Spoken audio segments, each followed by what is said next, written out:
नमस्कार दर्शक बंधु Odia knowledge academy YouTube channel को आपण मानक स्वागत।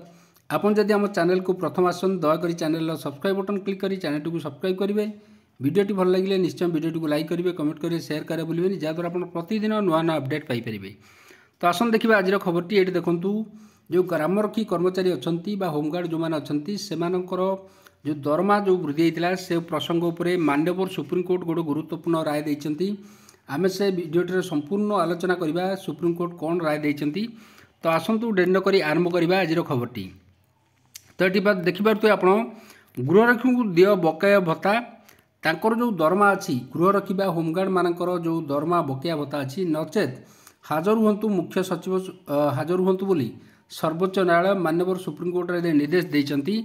जो पुलिस कर्मचारी भली गृहरक्षी को पिछला भाव 1 जून 2018 जो दैनिक 533 टंका हारे भत्ता प्रदान में विलंब नहीं सर्वोच्च न्यायालय क्षुब्ध होती। 29 एप्रिल पूर्व बकाया भत्ता राशि प्रदान में जदि ओडिशा सरकार विफल होती तेबे राज्य मुख्य शासन सचिव परवर्ती शुणाणी में व्यक्तिगत भाव हाजर होगा विचारपति MM सुंदरेश एवं विचारपति संजय कुलोर को नहीं गठित 2 जणिया खंडपीठ निर्देश देते राज्य सरकार को। जो थी कहुई 2023 मार्च 17 3 मास मध्य गृहरक्षी समस्त बकाया प्रदान करने को ओडिशा सरकार को सर्वोच्च न्यायालय निर्देश देते।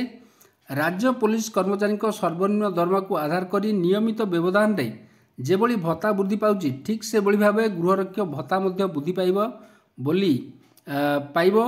राय प्रकाश प्रदान करथिले। तो सर्वोच्च न्यायालय आदेशनामा पर राज्य सरकार ए पर्यंत बकाया राशि मात्र जो 62.5% प्रदान करछंती बाकी 37.5% राशि आगामी शुणाणी पूर्व प्रदान निमंते खंडपीठ तागिद करछंती राज्य सरकार को। मामलार शुणाणी बेले खंडपीठ विरक्त होई टिप्पणी करछन जे राज्य सरकार को यथेष्ट समय दिया जायछि।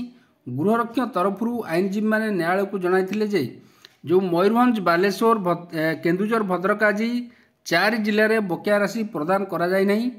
परवर्ती शुणाणी में सब जिले में गृहरक्षी को मिलता बकाया विषय न्यायालय विचार करियो बोली खंडपीठ स्पष्ट करथिले। गृहरक्षी तरफरु आईनजीवी गौतम दास मामला परिचालना करथिले जो थरे कि जो गृहरक्षी माने अछंती आपण जानथिबे से माने पुलिस कर्मचारी भली कार्य करती एवं पुलिस कर्मचारी को साहाय्य करती पुलिसिंग जो व्यवस्था अच्छी से समस्त कार्य से माने करती।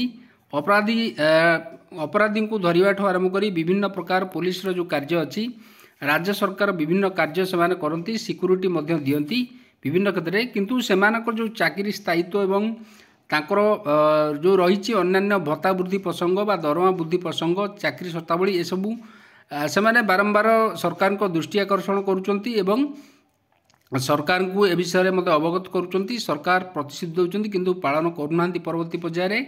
तो किंतु जो भत्ता बढ़ीला से भत्ता बा जो तांकर दरमा बढ़ीला से दरमा को मध्य सरकार एपर्यंत दे न पारिबारु माननीय सुप्रीमकोर्ट मध्य विरक्ति प्रकाश करथिले। तो आज थिला ए गुरुत्वपूर्ण खबरटी। जदि आपन खबरटी भल लागिला दयाकर निश्चय हम चैनल को सब्सक्राइब करिवे, वीडियोटी को लाइक करिवे, कमेंट करिवे, शेयर करिवे भूलिबेनी जहाँद्वारा आप प्रतिदिन नुआ नुआ अपडेट पाइपर। धन्यवाद।